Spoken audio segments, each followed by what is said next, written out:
Good afternoon, folks. We're so glad to have you here today. We have a wonderful guest, Hillary Raimo. I call her Dr. Raimo, Renaissance woman.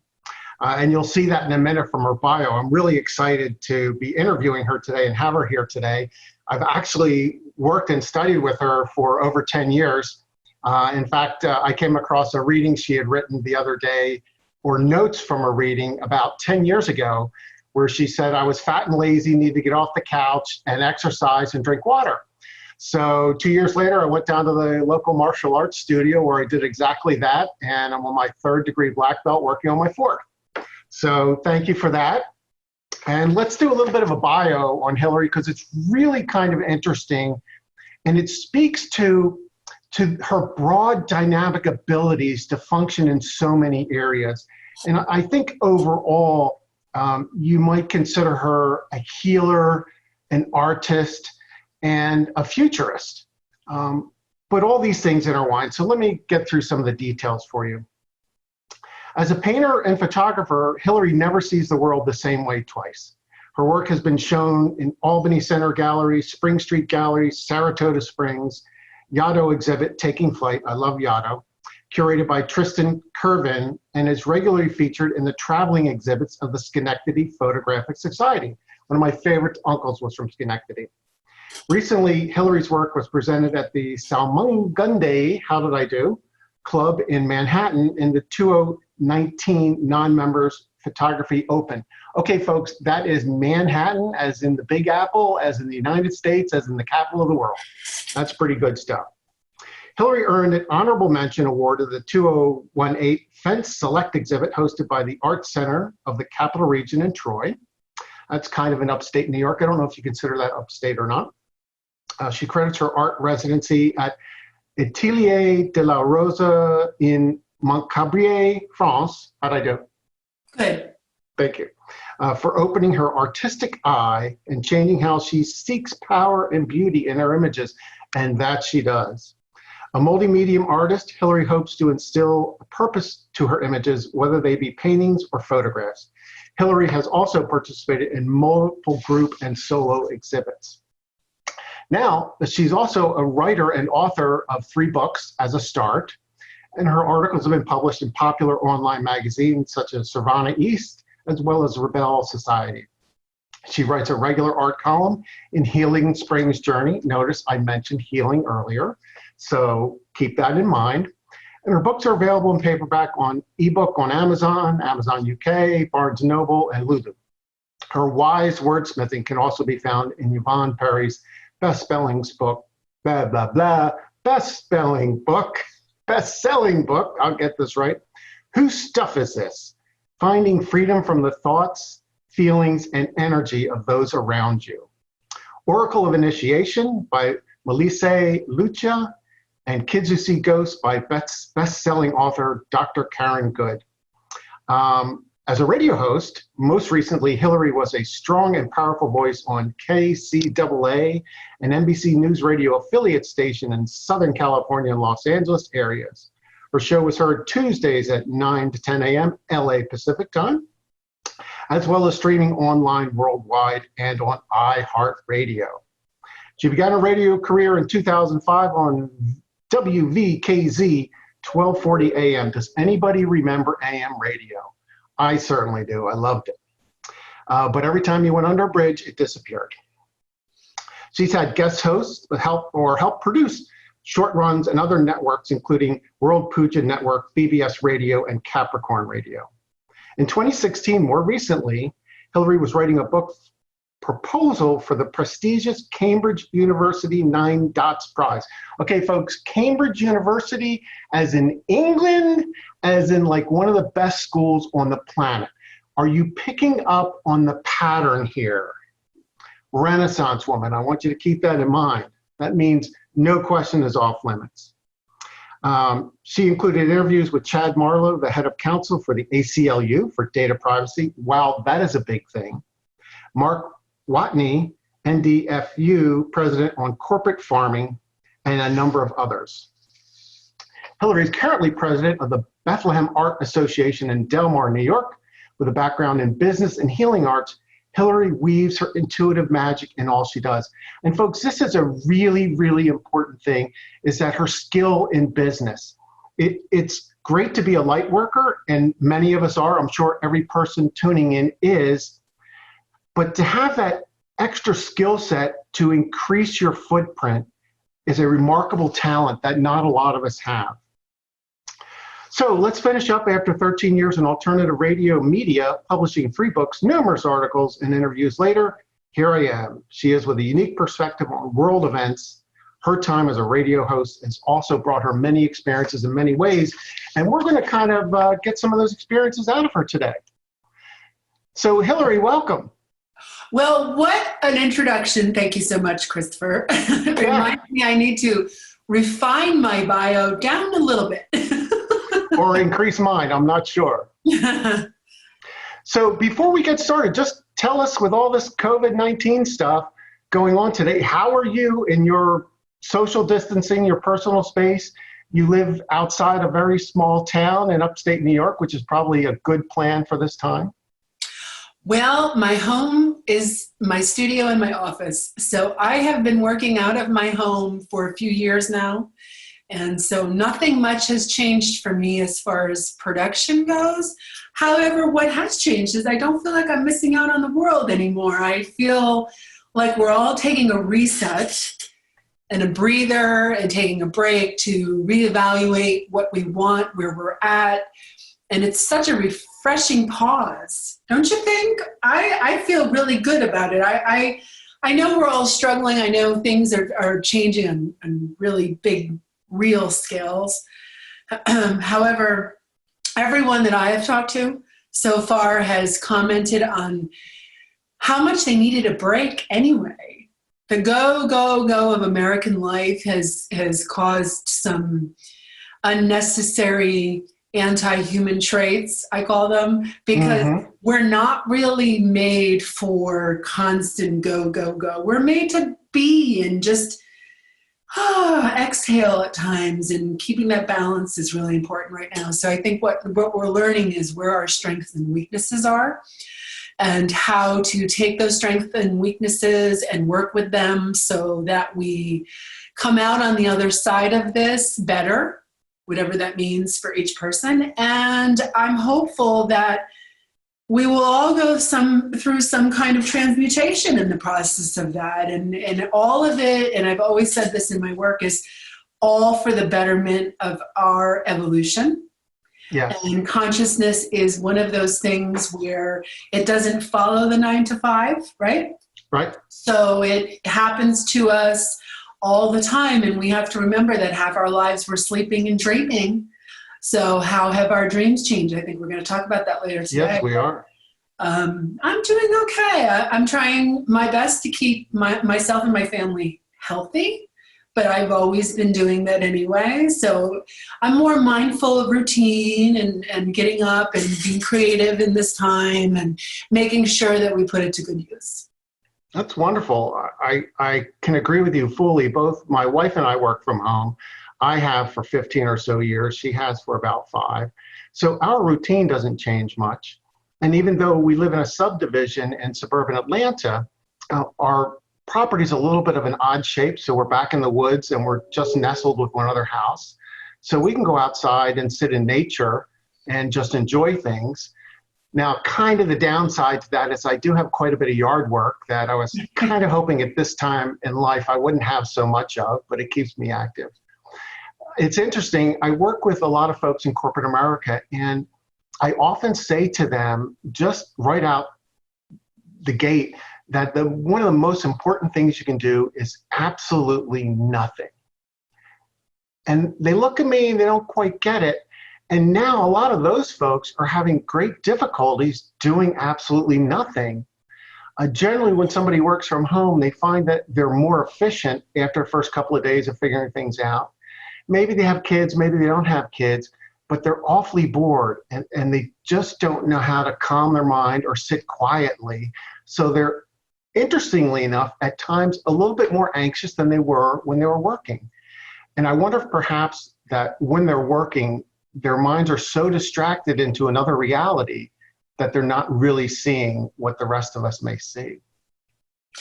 Well, inauthentic living creates a lot of anxiety.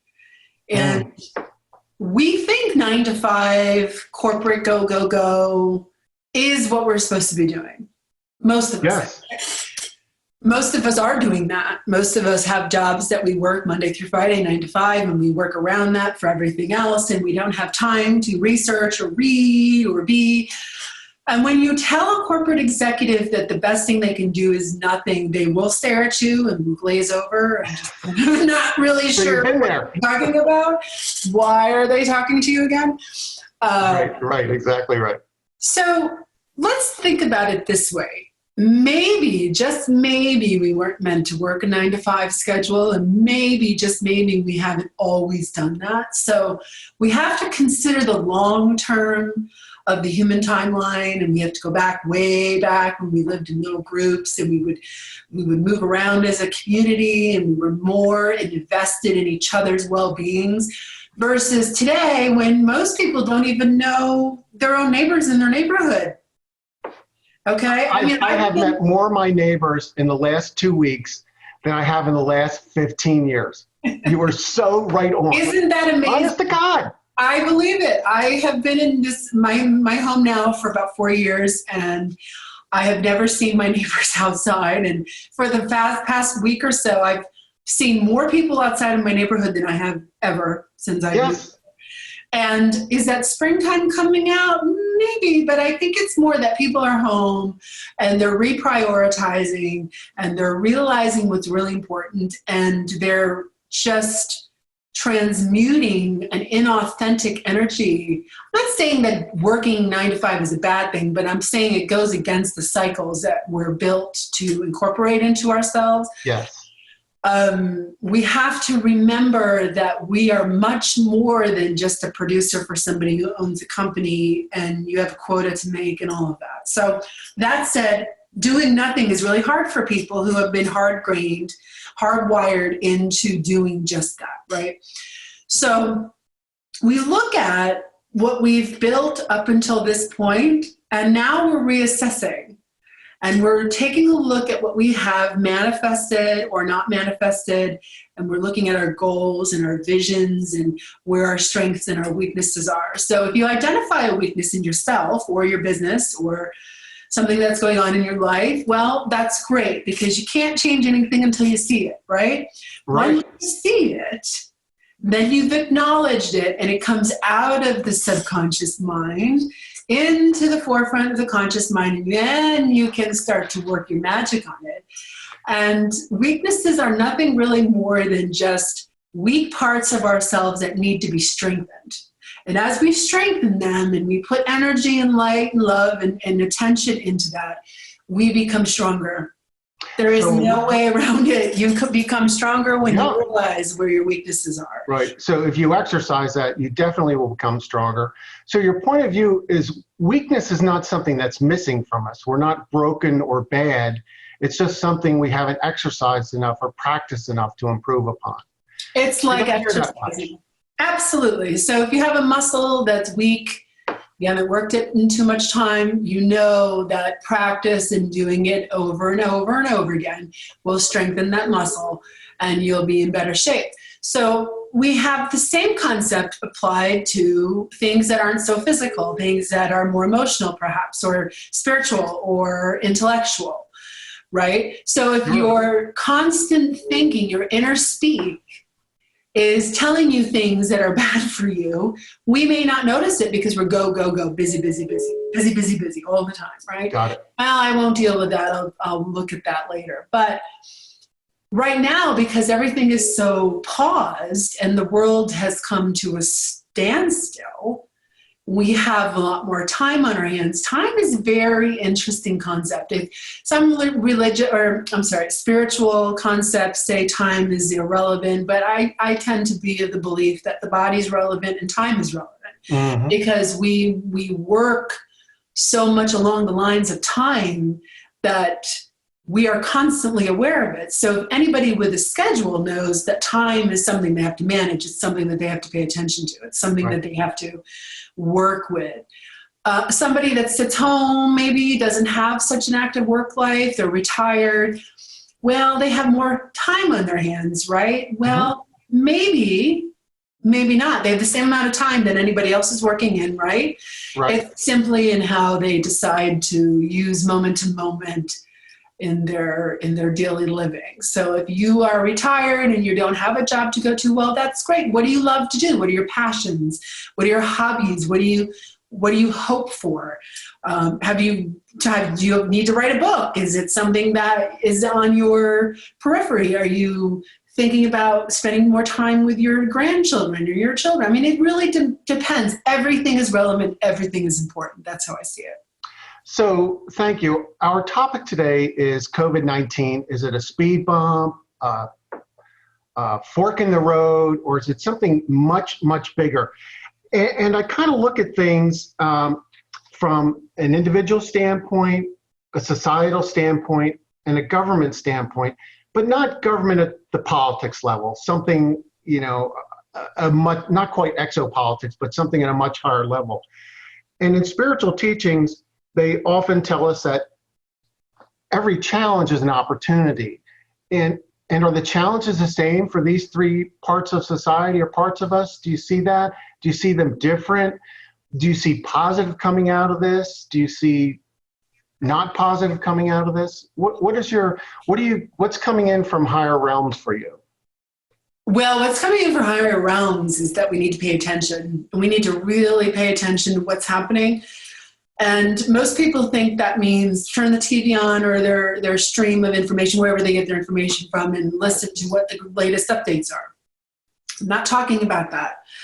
However, I will turn on stuff like that to watch what the narrative is. And we have to remember that knowing what the narrative is really important.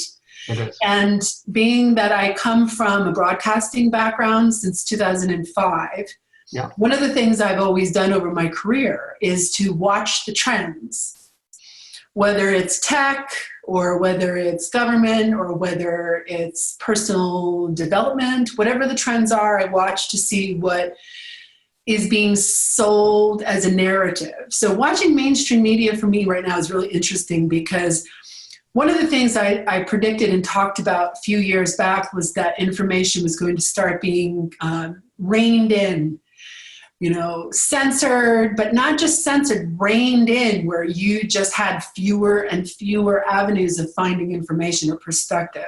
And then does that go along with the consolidation of all the major media companies? Because I think there are only 3 or 4 major ones operating in the United States. Well, yeah, I mean, if you tend to look at what main avenues most people, the masses of population are watching, you'll get a sense of the narrative.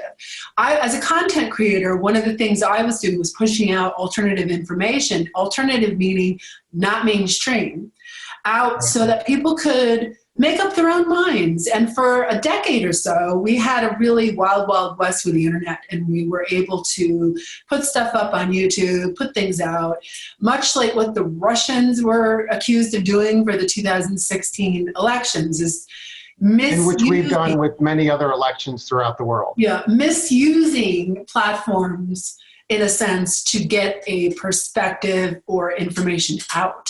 It really isn't anything new. Okay, and people learn how to promote their businesses and themselves using social media. It's kind of the same thing.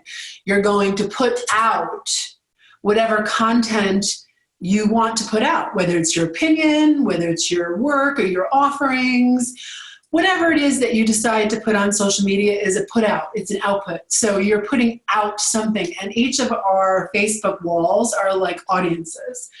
Many people don't see it that way because they think, well, it's social media, it's just my friends. Not really. So when you post something, you're posting it to an audience. When they introduced the newsfeed, when Facebook introduced the newsfeed, it changed a lot of the interaction. Whereas before, people had to go to people's pages to really find out what people are thinking and doing and sharing. The newsfeed changed the whole dynamic of Facebook because then it became like a breaking news scroll down where people could just dip in and you're in front until algorithms took that over and decided. And breaking news in air quotes. I mean, really. Breaking news in air quotes, yeah. So basically what that means is we all have become accustomed to sharing to an audience. And as a broadcaster, I've been doing that since I started. So Right. it's a different kind of interaction.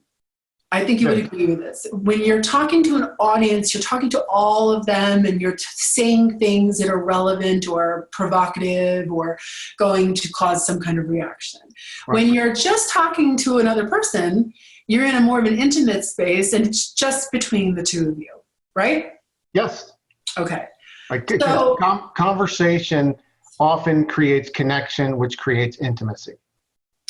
right, and we're intimate beings, so we're used to having the sensory input of being next to somebody and talking and feeling their energy through their voice or how their eyes look, and all of the body language things that are typical of an interaction are missing when you just type. Yeah, it's Facebook, if I'm correct, is the largest nation on the planet right now and has been for 5 or so many years. One of the interesting things is you can go post something there and then just walk away from it. So Yeah. there's no necessarily ramifications if there's a difficulty, where on one-on-one communication, it's, you're right there, or if you're in front of a room, right, of people, you're going to get immediate feedback.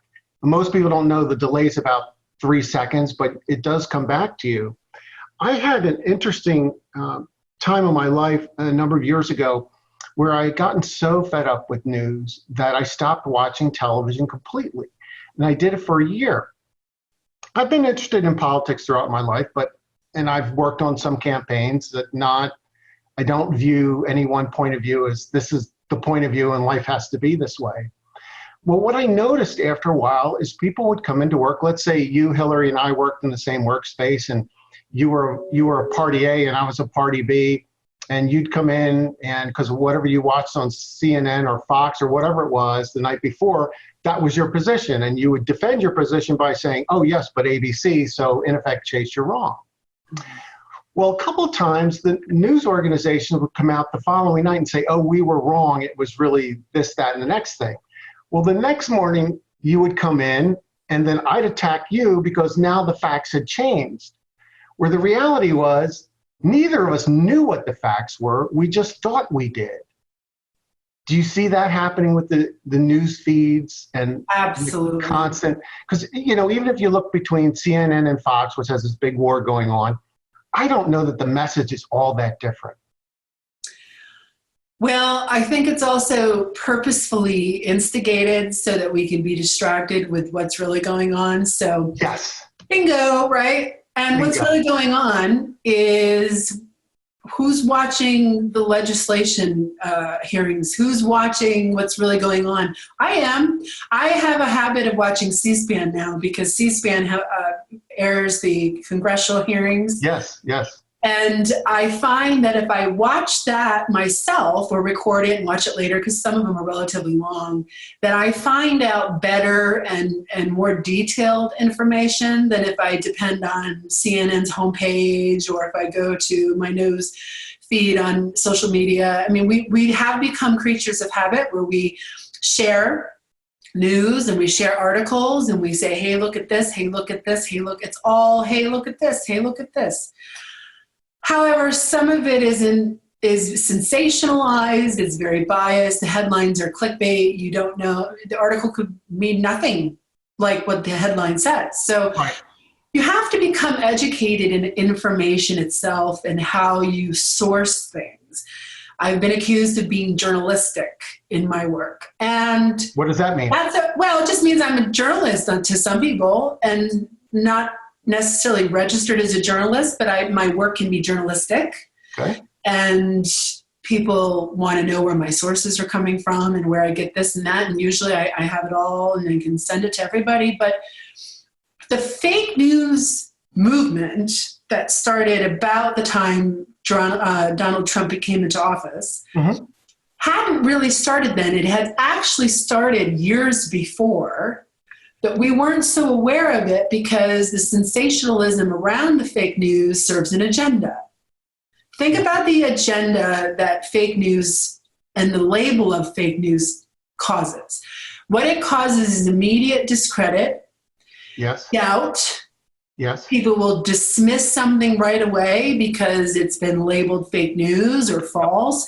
The fact checkers on Facebook is a very shady group that you have to be vetted into, and it's a very interesting process. If you follow the prompts on Facebook that say something is false, they have this international group of fact checkers now that is vetted through a process. So I went into that and I started to follow links. Really? Here I was brought to a page where if I wanted to be considered a fact checker, I had to go through this entire process. Anybody can find it. It's on Facebook. And I was like, so these people have gone through this vetting process, but most of it was catered to be towards like organizations. It's very easy for lobbyists to get on there. It's very easy for anybody really to get on there. But is it? That's the key. I mean, I didn't actually try. I don't know. I just looked at the page and I was a little intimidated by it actually. So who are these people that are fact checkers? You don't know who's fact checking your stuff. You don't know what company is fact checking. You don't know what group is fact checking. You pretty much don't have access to see who's fact checking anything. So Facebook is becoming this entity where, yes, it is the biggest nation, but it's also the biggest conglomerate of consciousness. That's kind of huge. So if you think about Facebook as a mind, as a collective mind, yes, and then you analyze it, and you break it down psychologically, what you're watching is a very interesting picture of a collective consciousness, of a collective mind, because you have so many in one place connecting to one thing, billions of people worldwide. It not only is one of the biggest nations, it's one of the biggest powerful nations, right? Because you have access to everybody. Yes, you do. Okay. That said, let's talk about social media and its abstract uses. So we hear about Russia and trolls and people coming on to influence elections and how we need to really hate the Russians and really hate everything, right? We're always told to hate somebody, it seems. It's really sad. You have to have an enemy in order to have a military. Well, right. And remember, our planet wasn't born with military. So military is a relatively human concept, and it's a relatively new one in our age of our Earth, right? So this militaristic attitude, this militaristic point of view, you welcome into Facebook, and how can Facebook be militarized? Well, very simply put, it is kind of like what they accused the Russians of doing. There are marketing groups in this world that specialize in campaigns to get people more business or to elect or to, move your message. I mean, anybody who's ever put any of their business on Facebook knows the value of the reach, right? Oh, big time. Reach is what's valuable. So, and of course the data farming. I mean, Facebook really is just a data farm. We're all on the data farm. We're all cows on the data farm. And so the data that's been collected has been sold how many times over. There's such another world going on that very few people are even aware that this is happening. And it's a place where I share photos of Johnny and the little dog and my food. And, this is a place where I come on and express myself. Well, it's great that you're expressing yourself. It's great that you have pictures of your loved ones and your dog and your food and all of that. But that's all being farmed. And some people say, well, so what? I don't care. Okay. It's going to influence their decision making without them even knowing it. What is the evolution of a platform that holds the largest amount of human consciousness attention? It's going to be a god for all other purposes. Well, when Mark Zuckerberg walked into the congressional hearings on C-SPAN to give his testimony to the Cambridge Analytica scandal, they all treated him like he was a god. Why? Exactly, because he has developed and put into use a new kind of business. True. Very true. Okay? Right. We don't realize Facebook is a new kind of business. We don't realize the real alternative sides to Facebook. Right. We think it's a toy, a plaything. And it's very addictive. It's built to be addictive. It's built to engage parts of your brain that like to become addictive to it, right? In fact, I read an article once somewhere where Facebook was designed to hit the same brain centers that heroin hits. Wow. So if you take just that simple admission and you look at everything that has come out of Facebook since, right, and you look at the programming and you look at the different ways they engage you, even the emotion icons were relatively... Right. It went from like to all these different ones, and now you can show you're happy or you're mad or you're sad, and so your entire emotional landscape is collected, right? And algorithms will sort all this. It's not like they even need data engineers or scientists anymore to really do it, because all they have to do is create the algorithm that sorts it. It's like, you ever see Harry Potter and the sorting hat? Sure. Well, it's like algorithms are like the sorting hat. Exactly right. Same thing. So whatever the programmer puts into place and the algorithm goes is what, you ever notice, I notice that my newsfeed changes regularly, and sometimes I see people and sometimes I don't. Sometimes people say, I haven't seen a post from you in years. Yes. And I'm on there every day. So what's that all about? So, the first thing is your personal settings, which you think you have control over, which you do to a certain extent. Yes. And then you don't have any control over anything else. So whatever you put, you're adding your life, your data, yourself, the things that make you, right? Isn't that what Facebook's for? Yes. And so on the other side of that is someone harvesting all that. It is said that every person on this planet has approximately, 2,000 to 15,000 data points. Each person. Really? And that's collected someplace. It's got to be an industrial society. That's stored somewhere, and it's collected, and the cloud is not really a cloud. It's a big old building in Virginia outside of Washington, D.C. Its only job is to collect intellectual and, data and information. We take a lot of that for granted. So the older generations like us, we knew life before the internet. We knew connection before social media. Yes. There's younger generations who are growing up completely immersed in it. They've known how to smile for a picture since they were babies, because their parents are constantly going like this, right? Yeah. And they don't know anything else. No. So they're being hardwired into a digital age lifestyle that allows for the collection of everything they are, and they'll be identified, just like kids go through high school and they're identified with testing and sorts for certain jobs and certain industries, and they're identified early on to be pulled out and put into those things and customly educated. So I think what we're looking at now is with the home schooling, the video schooling that they're now doing, well, doesn't that take away shootings? Threat? To some degree, it stops it. That's interesting. Very interesting. And then we have another plus out of that. We have no more bullying. We have kids that are a lot more, well, I don't say it takes away all bullying, because bullying can be done in a lot of different ways. But yes, it can. And it can be done on Facebook. It takes students out of a situation where they may have shut down completely creatively because they're so intimidated by the social aspects and pressure of getting along in high school. And now with social media and all the things kids have access to, school continues on until they go to bed or they wake up in the morning. First thing they do is check the phone, go on. They don't know how to not use it. Right. Socializing has become such ingrained processing thing that it's almost like their brains are being trained to just accept it. One thing that came out of school shootings was cameras in schools.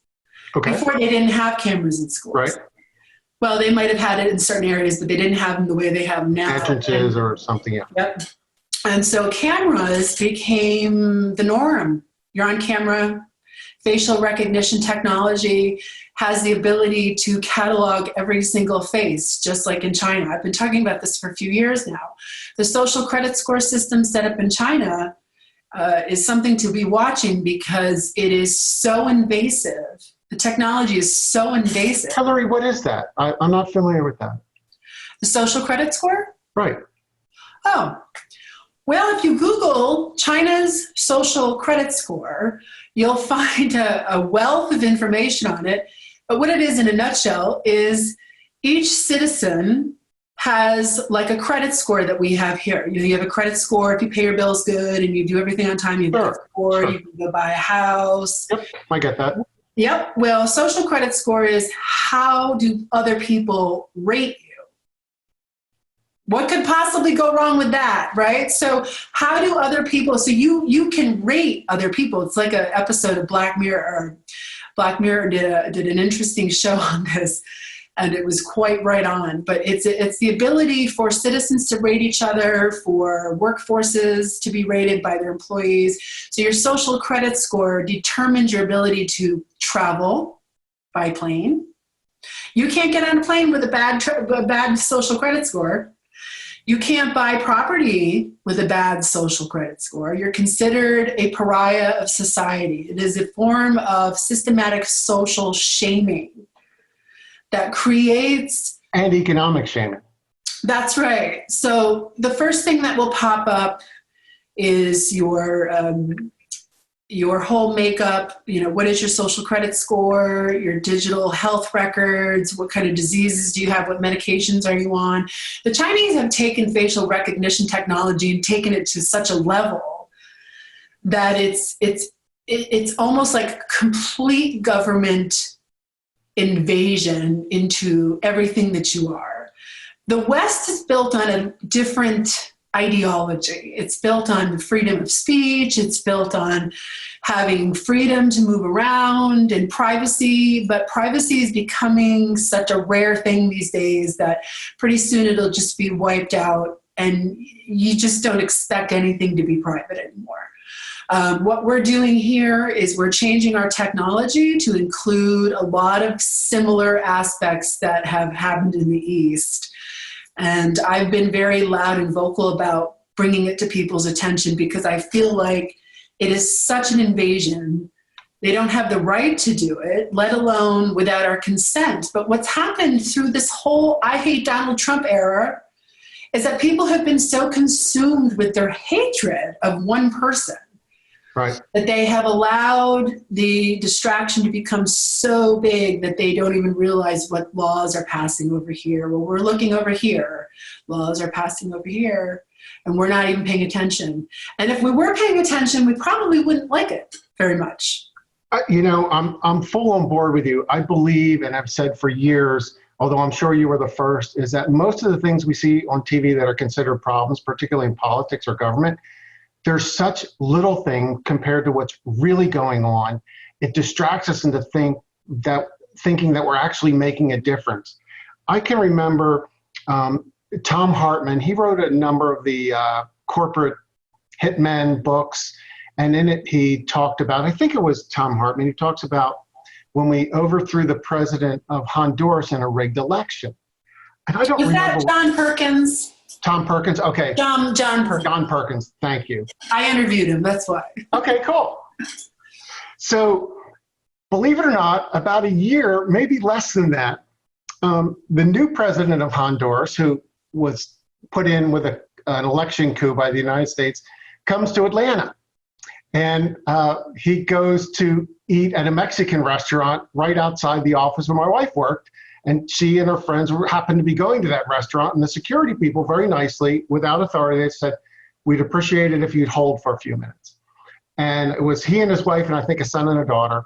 And then they drove down the street and they went to like Office Depot or something. Now, I don't know, it was a Chinese restaurant. I don't know if you can't get good Chinese in Honduras or they don't have office supplies, but I had a contact at CNN and I said, are you going to do a story on this? And they came back like, no. Well, we just overthrew the government of Honduras. The president's in the country, the home of CNN, and you're not doing a news story. In the meantime, the president of Mexico was coming to the White House the following week, and it was all over the papers and all over TV. And I'm thinking, if the citizens of Mexico live in the United States, this is not a big deal. I'm just throwing that out. So, because I think there's a lot going on that we really just don't know. Well, think about how much we don't see. Let's be real about this. I mean, we have such access to pretty much anything, right? Right. For the most part. But how much really still happens that we don't see? I mean, we have to remember there's a tremendous amount that we don't see. And what we are seeing on public platforms is often heavily vetted, edited, oh, yes, and produced. I mean, airtime on mainstream television alone is not something that just everybody has access to. Okay, going online was a little bit more of a revolution because in the beginning, when it wasn't so censored or controlled, it was really an awakening of sorts for people to be able to go online and express themselves or create content on something they really wanted to talk about but weren't hearing anywhere else. And so content creation became accessible for everybody. Everybody with a computer and a microphone and a camera had the ability to create content and go on and talk about whatever you want, right? Right, like you and me. Right. So it has been admitted by a Google executive that this is the fourth decade of the internet, and it's the decade of reining in. The third decade, which was the decade I was up, most of the decade I was on the air, was the Wild Wild West. In their own words, yes. Wild Wild West. Yes. Anybody could do what we just said. However, what it did was it opened up the ability for people's minds to be unwound, is that the right word? Unwinded. The control of the narrative was lost. Yes. Because suddenly people were talking about all these different ways of looking at things, and boy, what an awakening. It really was a renaissance, okay? Yes. And here we have a Google exec saying, well, it's the fourth decade and it's the reining in of information. And you'll have YouTube executives admitting in articles that they have decreased access to undesirable information by almost 70%. What? How do they determine what's undesirable? Well, that's a great question. So what is undesirable is anything other than the official narrative that somebody once spun around. Well, that can be conflicting too, because there are people in charge who have different ways of seeing things, right? Yes. So what is that variable? We don't really know because we're not privy to those conversations. We're not part of those board meetings, and we're not part of the actions that are taken in order to create that. Right, there's no elected body that puts those people in charge. Well, there's a body, but it's not elected, and it's certainly not available to the general public. And as you start to research this stuff, you start to put little pieces together, like a puzzle, that start to show a more panoramic picture of what's really going on.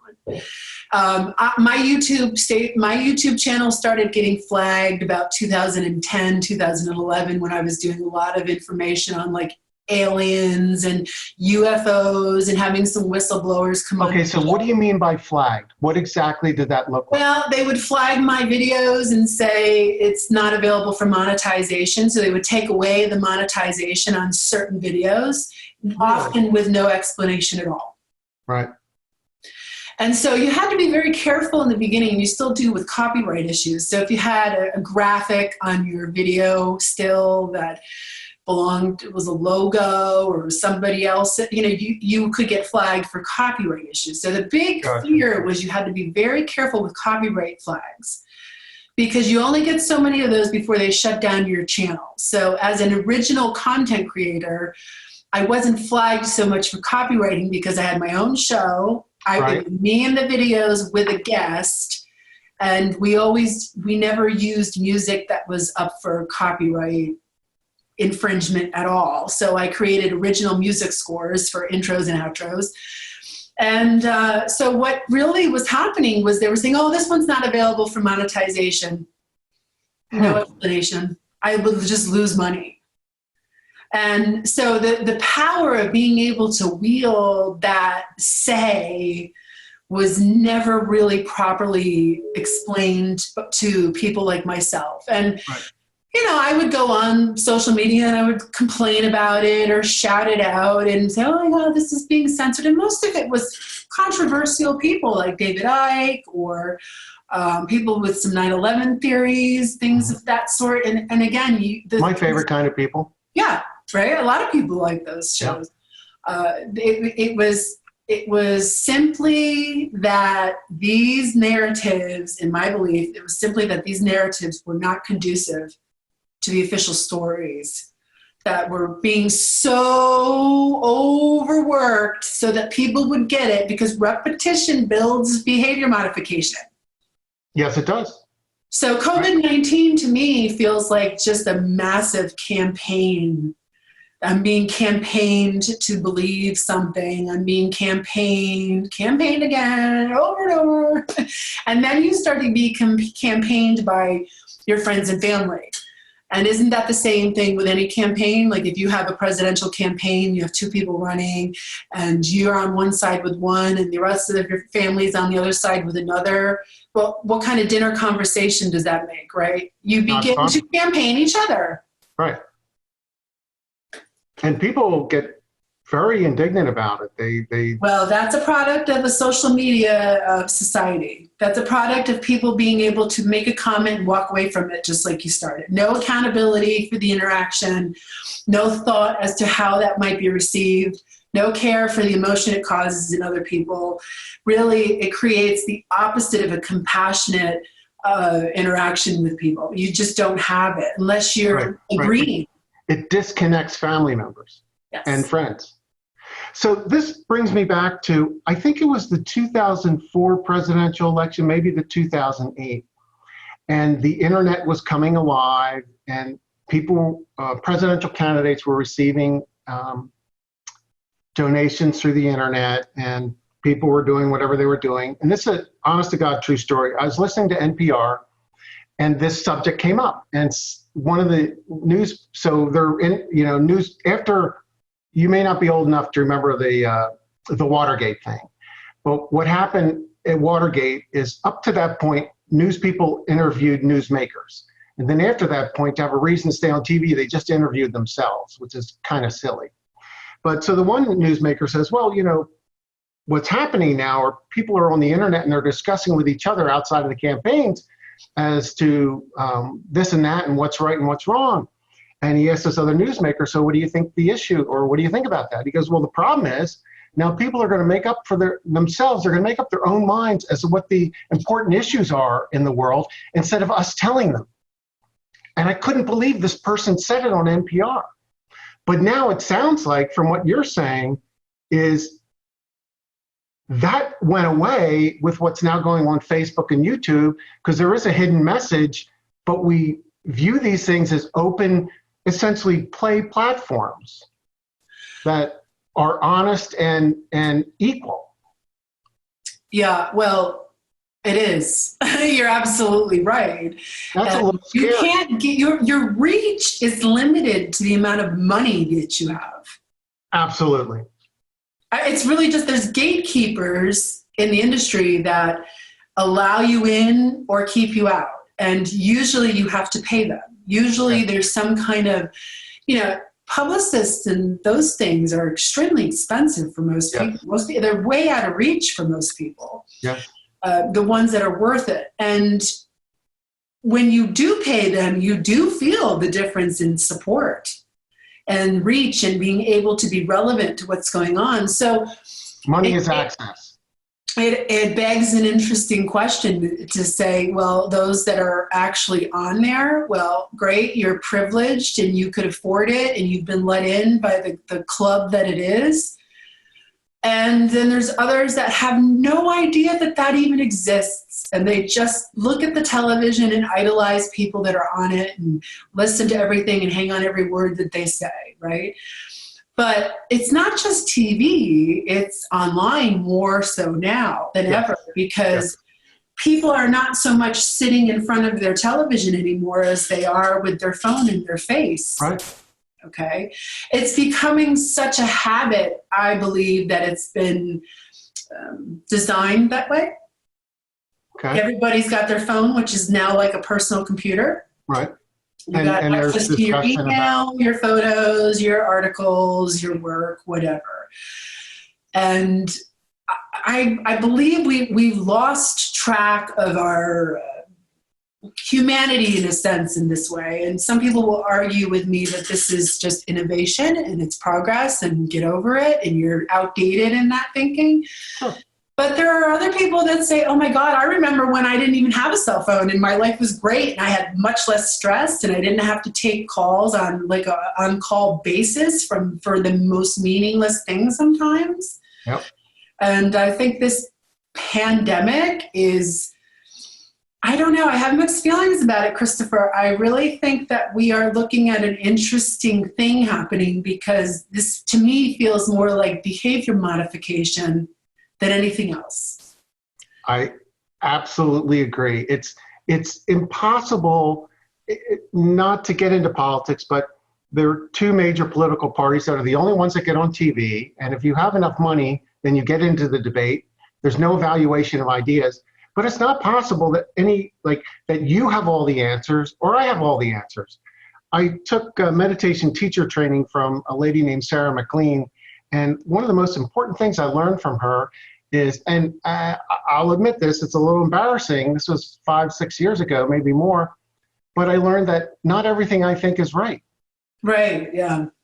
And so I try to cautiously make decisions in that just because I think something's right doesn't mean it is. Yeah. I certainly view the world today way differently than before when I met you and others and started other training. And the other thing is, it's okay to take time to get where we need to be. Yeah. Not everything is a crisis. Not everything is breaking news. My daughter says this to me all the time. Oh my God, Dad, this breaking news is killing me. It's just the same old stuff. It probably literally is. Because the fight or flight response in the body is built in there in its infinite, intelligent, and wise design to keep us safe. Right? The fight or flight is to keep us safe. And when we're threatened, we go into the fight or flight response and we make a decision as to how we're going to deal with something. But if you are constantly in that state, you are burning out other systems that are not meant to be in that state all the time. And psychology is an interesting thing because we have a psychological fear that has become one of the greater connective things that we go to because we've been trained to be afraid of so many things. Yes. And it started. I mean, when you're standing out in nature and you're walking down a path and you run into a bear, that's the kind of fear that's going to keep you safe. Yeah. But most of us are in an ongoing, never-ending state of fear because we have a psychological fear that has taken over that survival fear. And the psychological fear can be a lot of different things. It can be the fear of the unknown. It can be, it really can be anything. And we have learned to place more value on that than the actual be afraid. If you have a home invader or somebody comes in and tries to rob you, that's a real fear. That's something we need to be fight or flight. But the psychological fear that has happened, especially in my lifetime anyway, I've watched it grow into something that's really needs to be taken back. We need to take back this psychological fear. We are not going to die today watching television. No. However, we might have higher blood pressure. We might have some heart issues if we're getting all this excitement and angst built up into a non-moving system, right? It's really something we have to consider is how well do we know the body? And if we know the body well enough, then we've been prepared to strengthen our immune system. We haven't been duped into doing things or making poor choices that deplete the immune system and make us more susceptible to being sick.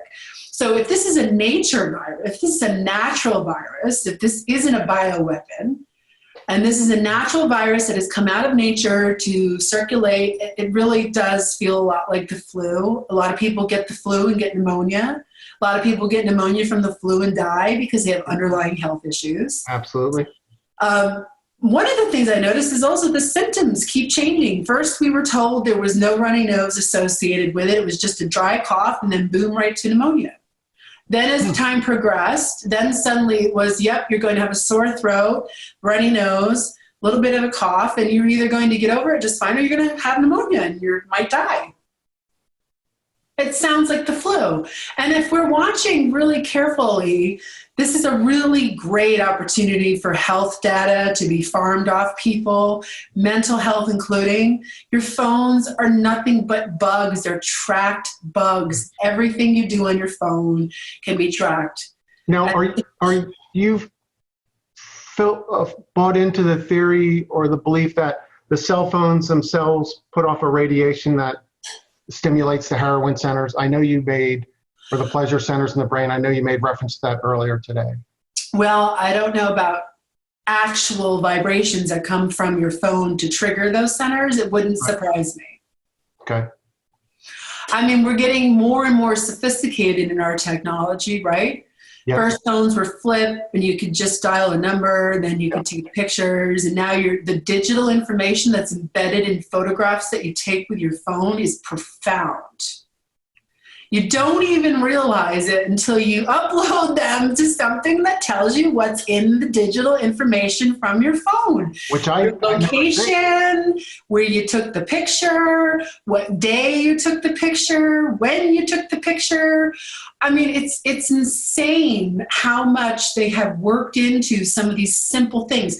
Nobody is really going to pay much attention to the fact that when they take a picture with their phone, and some cameras now do too, you can have all kinds of information embedded into that digital photo. Now, the positive side of that, let's be optimistic. Let's not think everything is so bad. Sure. The positive side of that is that you don't really have to keep track of where your location is when you're taking your pictures. True. Right? There's a positive. You can just upload your photo to whatever storage site. You can read out everywhere you took it, what you took. It can tell you what camera took the photo. It can tell you what your shutter speed was. It can tell you everything just from the digital data of the photo. How amazing is that? What else does that do? Really amazing. It tells you that maybe the technology that we're using on a daily basis is far more sophisticated than what we realize. And there is much more to it than what we first might have thought was just a simple, convenient innovation. That's huge. So we're about to wrap up here for this afternoon, Hillary. Let me ask you, I really enjoy my dream time. I always have since I was a very small child. In the last few years, I've been getting more and more information from that. And I always bring this up when I teach meditation or mindfulness, but I haven't gone into it in great detail. Do you have some words of advice for people to be able to pay more attention to their dreams or the kinds of things that you may see, kinds of information that come through that could be helpful? Absolutely. Well, we spend half our life dreaming, right? And yes. Not all of us remember our dreams. So the first thing I would say to people is, do you remember your dreams? And if they say no, then there's something in their system that has to be adjusted so that they do. Illness and disease, hormone imbalances, diet, so many things that can affect whether we remember our dreams or not. Okay. And if we do remember our dreams and we're very active and we become lucid in them, there's a whole nother realm that opens up to people, which few are aware of. And some chase that in like as a goal. I want to be able to be lucid. They chase it too much. So you have to relax into it. Right. And it always is helpful to have a journal next to your bed if you wake up. But I always tell people, well, the best thing to do really is to just lay there for a few minutes and assimilate the dream time, because the dream time is pure subconscious, right? Okay. Super subconscious also. So there's lots of teaching available to us in deep dreaming. And it's very clear. Right. And It goes right to the point. There might be, swirly colors going on, but it's really very powerful, very specific. And we have our best teachers in that realm because they come from deep inside of us, and they're aware that we're traveling these different dimensions of ourselves, and they hope for us to reach them so they can communicate to us. So there's a lot of different things inside the dream time that allow for people to have opportunities of growth and self-reflection and betterment. But dreaming really, I've read somewhere that the great composers of our lifetime would dream the symphonies and then wake up. I absolutely believe it. And write it out. So that's a great way to remember that, waking up and writing out your dreams is really helpful in bridging. Another helpful exercise that I've put to use myself and taught other people to do is to walk around your day as you go usually, and every now and then stop and say, am I dreaming? And then look around. That's it. And then keep going. And if you stop and do that, let's say 10 times a day, right, you will eventually do that in your dream. And you'll be dreaming and you'll go, am I dreaming? And there's your opportunity to become lucid. Because once you realize I am dreaming, it's really cool because suddenly you're aware and you're standing in your dreamscape and you're looking around. It's quite like becoming suddenly in a painting or some kind of movie or something, right? And you look and you go, oh my God. And sometimes it's too much of a because it wakes you up. Right. You're like, oh my God. And then, oh my God, I'm dreaming. And then you wake up. So the key then becomes, okay, you realize, am I dreaming? Oh, yes, I am. All right. And you have to calm. Yeah. You have to, it's just like meditation. You have to learn to be calm. Yes. Right? And if you can become calm in that moment, it's really fun to see how long you can hold that moment and what you can do in it. I'll give you an example of a dream I had recently, and I don't share them too often, but I did actually write this up on my blog. You can go to my website, hillaryraimo.com, and find my blog. Okay. And I was in this rickety old elevator, and I was coming down to the bottom floor. And this was a basement-like room. It was lit. It wasn't dark and scary or anything, but it had stuff in it, just like our basement would have stuff in it, right? Sure. And I was walking into the room, kind of looking around, and there suddenly was this older woman with gray hair pulled back, and she was not facing me. She was looking straight ahead, but I could just see her back. And I noticed her, and I said, wow, this is interesting. There's this woman over here. Great. And I kept looking around the room and going, wow, this seems like a scary scene in a movie a little bit. It's a little off. And she says, well, she's facing the other direction. What if it wasn't scary? And I go, oh, and I had the thought, nothing in here is scary. And I felt this wave of energy expand out through the entire space. Wow. And then everything changed. So you actively hold on. Okay. Tell us so more. I walk forward a little bit, maybe 10 feet, and there's this staircase that kind of came down. So I was standing under the staircase, and she walked into this door just off to the left, and I perceived it as a bathroom. Okay. So I said, oh, okay. And then suddenly a pterodactyl starts walking. You ever see a pterodactyl in person? No, I guess you have them in New York. We don't have them down here. Nobody I know has seen a pterodactyl in person. Okay, so I'm watching, and then suddenly another one comes out, and another one, and there's a herd of pterodactyls walking very slowly and going towards this door. And what it was whatever that primal, deep, ancient energy is, noticed that energy field went through. Fascinating. And they came in and they were curious about what just caused that. However, I was also a little aware that they were there, so I was backing up a little bit. And good plan. Yeah. Safety first. Yes. And the minute I became more aware of them, one turned their head and looked at me. Now, this is an interesting thing in the dream because your thought that you have while you're dreaming will affect the dreamscape. Okay? So my thought that I was more aware of them created the awareness of me. And so it turned its head and looked directly at me, and I knew I couldn't think. I had to just hold the gaze. No thought. Okay? Because they could kill me. Yeah. So it looked at me in the eye, and I held the gaze, and I just had no thought. And then suddenly its face turned into this cartoon thing, bubbly eyes, and it was more of an amusement that it was a threat. And then it turned its head and kept going back towards the bathroom door that I perceived. But I don't think it was a bathroom. I think it was just a visitation. Something had come and visited me. Yeah, portal from... Exit stage left. Okay. So it had left, probably gone on to the next universal place it was going. Right. Caused enough of a ruckus to get the attention of this ancient primal energy. Yeah. To start walking through to see what the heck was that. Because they weren't aggressive like they were trying to kill and hunt. Right. They were curious.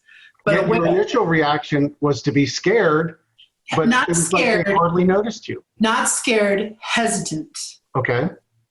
I wasn't afraid. I was really aware of you were very aware. My own interaction with what was happening at that moment. Yeah. So I backed off, backed away, went back into the elevator, went back up to another floor, and had a different experience. So I really believe that that's how we visit the different levels of our mind in dream time.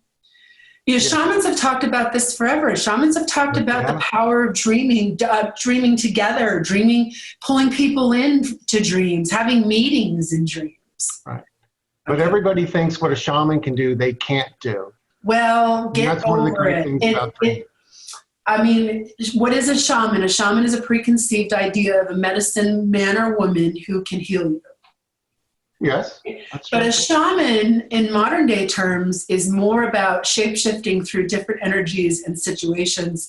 And you can do that in a boardroom or a grocery store, at a doctor's office, or in a personal relationship. So in a way, we're all shamans. We're all indigenous to something, right? Yeah. So I think it's a hardwired ability to be able to nurture, but we don't live in a society that makes dreaming important. Dreaming in our society is more about, what do you dream of being when you grow up? Right, but they don't really mean that. It's just, they say that, but the underlying tone is, you're never going to really do it, but, dream. Well, they don't really believe that you're a shaman either. They don't really believe that you have any power at all. Yeah. And that you're there to be a worker ant. Yeah. But if you change the mindset of your leadership, your executives, then you change everything about your company. Yes. And if you change the workers who serve your company and you empower them, well, you don't want to empower them too much because they might go run off to another company. So empowerment to worker forces has been very mismanaged and mishandled, and we need to think of it in a lot different ways. If you can bring out somebody's best and put that to work for a common greater good, the more power to you. But most people aren't going to say, hey, how were your dreams last night? Did you have anything significant happen?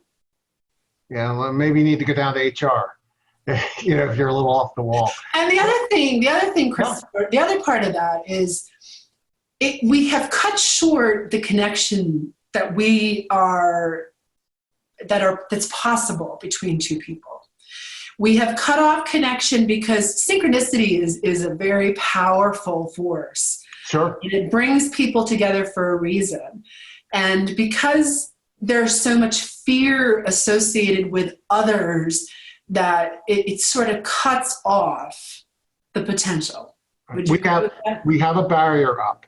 And And the reality is not everybody's willing to accept love, and not everybody's comfortable with being in uncertain times. And so we withdraw. And 20 or so years ago, 30 years ago, or 40 years ago, when AIDS came out, that's first when we started to learn, okay, gee, we had just gone through the sexual revolution and we were having sex, and then now you don't have sex with people, don't touch people. And it seems to be getting more so.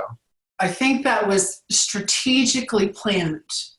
Not the disease itself, but I think that the thought and the lesson in that was don't get too close to people. Yes. Too much pleasure creates very happy people. Right? People. So why not cut that pleasure off wherever you can so that you don't have it? And the leadership in our world today is very aware of the esoteric components between people, and they don't let you know that unless you're in the club, because it's like a club. But you can figure that out on your own. You can do enough research and reading and studying that you can eventually find yourself there. And when you do, you start to see where people are really cut off. And connection is one of the things that has been systematically targeted for a long time. The 60s was this revolution of love and happiness and connection, lots of cannabis use, consciousness opening up. And, the government was really afraid that, some other government was coming in and making people smoke lots of pot and have lots of sex, because it was part of taking a part of the culture from within. But what they didn't realize is that kind of connection and love and openness had more to do with freeing people. Yes. From mind control and other things that happened, and they wanted to shut that down. So, the whole AIDS epidemic and all that thing that came from that really did a good job of scaring. And so COVID-19 is another scare. Well, we don't know if this is going to happen every year. Every year we could be shut down. Every year, but you better get the shot. Right, we're going to come up with yet another shot for you. And the vaccines, there's been a hard campaign across the last few years to label people as anti-vaxxers because they offer different opinions, or, well, how safe is that shot really? Or so-and-so got sick after they got the shot. I mean, not really feeling it. No thanks. When I was a kid, the schedule was much different than it is now. When I raised my kids, it was much different than it is now. There is a lot more drugs on the schedule than there has ever been. And I don't know, we just have a bloom of autism happening. Common sense mom in me tells me that needs to be considered. Yeah. I have friends that had normal babies going in. They got their scheduled shots and they came out, and within 24 to 48 hours, they were different. Really? So what does that mean? Does that mean that's anti-vaxxer and I should just be socially shunned and shamed for even suggesting that we question that? Since when is it a crime to suggest the questioning of something? We really have to look at how we can interact. It goes into our body. We as parents have to be the gatekeepers for our kids. And if we're not 100% sure, don't do it. Yeah. And, in the history of the world, I don't know what your point of view is, and I don't recall how long humans or human-like people have been on the planet. I don't know if it's 200 or 300 or 500,000 years or whatever. But up until maybe 70 years ago, we didn't have vaccines, and we didn't have antibiotics, and we didn't have drugs. How did people survive? We had our shamans, we had our village medicine men and women, our healers, the women especially, because motherhood makes you take care of a baby. It does. And motherhood makes you responsible for what goes into that child. Yes. And the government does not own us like that. It's one thing to suggest, it's another thing to have guidance for something, but it's another thing to say you have to. You have to. If you don't have this vaccine, your kids can't come to school. Well, we lived through that. I lived through that as a kid growing up. I couldn't go to college without my vaccines in check, and my kids couldn't go to college without their vaccines in check. However, the schedule, the flu shot, this annual stuff, this, growing up, being an adult and then being forced to go get annual flu shots. It's just ridiculous. They have done a really good job at campaigning for it. They've done a really good job of marketing. You can get it at your gas station. You can get it at your grocery store. It's all optional until it's not. You can, yeah. It's all optional until it's not. So I think what's happening with this COVID-19 incident is that we are watching the inevitable rollout of a universal flu vaccine. Isn't that interesting? And it'll probably become mandatory for schools and colleges. What do you mean you're not going to take it? What do you mean you're not going to take it? The whole world shut down. Yeah. Social shaming is going to be the new game. In fact, I was watching an update, a news press release about the COVID-19. And there was our Albany County executive was on there saying, well, if you're a restaurant owner, you better close because otherwise you're going to have fines and social shaming. He actually said this on a live press conference, as if social shaming is okay under certain circumstances to force behavior modification. That's like... This is all about making us do things. Yes, it is about making us do things. It's all about making us do things, and it's all about changing our behavior. And how well can you shut down your cities? Apparently pretty well. Apparently. So, I mean, and if you're going out and God forbid you're doing anything, you're going to be socially shamed because people are going to say you're not cooperating, you're not helping prevent this flu-like disease who only kills very specific underlying disease populations. Why aren't we just quarantining them? Why aren't we just protecting our older populations by telling them to stay home? That makes too much sense.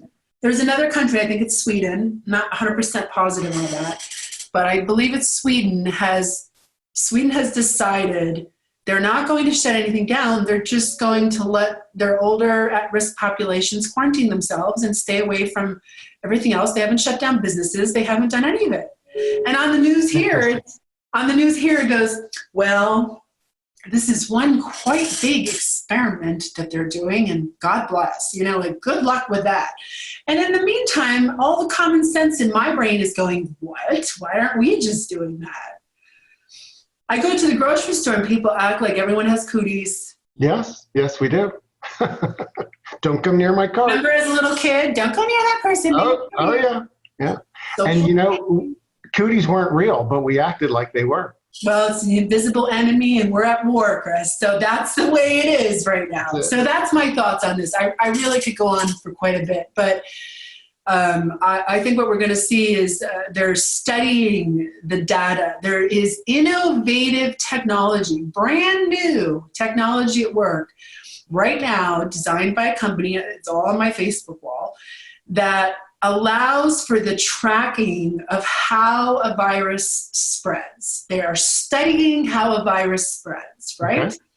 And what this means is they're accessing your phone data to find out if you're coming or going. If you are quarantining yourself or not. Well, are you quarantining, and are you doing what you're told? And if you're texting mom and dad or your friends or your family, loved ones, I'm not feeling very good. Okay, Siri, Alexa, all the technology that listens to your voice. Yep. Well, also hears you coughing. Mm-hmm. Yes, it does. Okay, and then when they start knocking on your door to make sure you filled out the census, to make sure you're counted and that everybody's counted for, you'll be sure to know that your data and it's all about lining everybody up to be tracked and to be accounted for. Yeah. And I go back to what I said earlier, where everybody has between 5,000 and 15,000 data points attached to their name somewhere in some database. Well, that's why your medical history is now digital. That's why when you go to the doctor's office, everything's uploaded to the portal. Right. Those have been hacked. How many times? If you can build it, you can hack it. What value does it have for certain institutions or industries to have your medical history, what medicines you're on, what's your sexual health, how often do you go to the doctor, everything about you intimately is in some database somewhere? Why do they need to know that? I have no idea. Well, that's the $1 million question, and I'm going to leave it there. Well, Hillary, thank you so very much. I really enjoyed you being on the program today. I'd like to close my programs with a little poem from one of my yoga teachers, which I do every time I do a training. But before I do that, any last words to say, and how can people contact you? And do you do any dream workshops? Oh, great. Well, I've been doing some Zoom talks and some interactive workshops by Zoom, considering our new normal. Okay. And they can reach me on social media. They can find me on Facebook. Ironically, they can find me on Twitter. But they can go to my website, hillaryraimo.com, and they can find all ways to contact me there. Great.